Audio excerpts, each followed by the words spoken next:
வங்கதேச இந்துக்களை பாதுகாக்க கோரி ஆர்ப்பாட்டம் பாதுகாப்பில்லை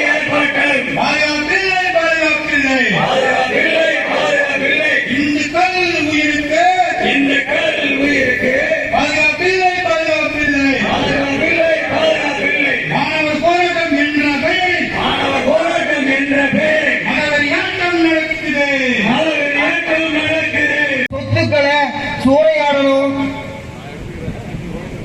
அங்க இருக்கிற மக்களுடைய இந்துக்களுடைய வீடுகளை என்ன பண்றாங்க, எரிக்கிறாங்க. அங்க இருக்கிற வீடுகளை அடிச்சு நொறுக்கிறாங்க, அங்க படிக்கிற குழந்தைகளை அடிக்கிறாங்க, பெண்களுக்கு பாதுகாப்பு இல்லை. அவர்கள் அங்கு இருக்கிற இந்துக்களை அழிக்கிற திட்டத்தில் தாக்கப்படுகிறார்கள். அங்க இருக்கிற இந்துக்களை நசுக்கப்படுகிறார்கள். அங்கிருக்கிற இந்து கோயில்கள் இடிக்கப்படுகிறது. இதை கண்டித்து நாம மட்டும் கண்டிக்கல, உலக நாடுகள் முழுவதும் இங்கிலாந்து அமெரிக்காவில் இருக்கிற இந்துக்கள் எங்கெல்லாம் இருக்கிற இந்துக்கள் எல்லாம் கண்டிச்சுட்டு இருக்காங்க.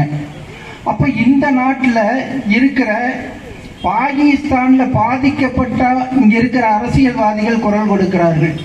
மணிப்பூர்ல பாதிக்கப்பட்ட இங்க இருக்கிற அரசியல்வாதிகள் குரல் கொடுக்கிறார்கள். சிறுபான்மையின மக்களுக்காக போராடுற அப்படின்னு சொல்லிட்டு திராவிட முன்னேற்ற கழகம் திருமாவளவ அத்தனை கட்சிக்காரன்னு குரல் கொடுக்கிறார். ஆனா பங்களாதேசத்தில் இருக்கிற இந்துக்கள் பாதிக்கப்படுகிற பொழுது எந்த ஒரு அரசியல் கட்சியும் குரல் கொடுக்கவில்லை. இந்துக்கள் மீது அவர்களுக்கு காரணம் என்ன, இந்துக்களை தாக்குவதற்கு காரணம் என்ன, அவங்களை ஆதரிப்பதற்கு காரணம் என்ன, நம்ம வலிமை இல்லாமல் இருக்கிறதா. பெரும்பான்மையாக இருந்தும் கூட வலிமை இல்லாமல் இருப்பது, ஒற்றுமை இல்லாமல் இருப்பது தான் காரணம்.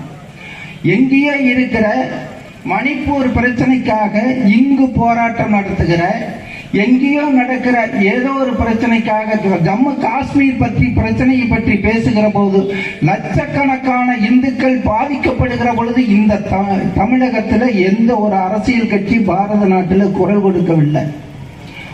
அதை குரல் கொடுக்கக்கூடிய ஒரே அமைப்பாக இந்து முன்னணி இருக்கிறது.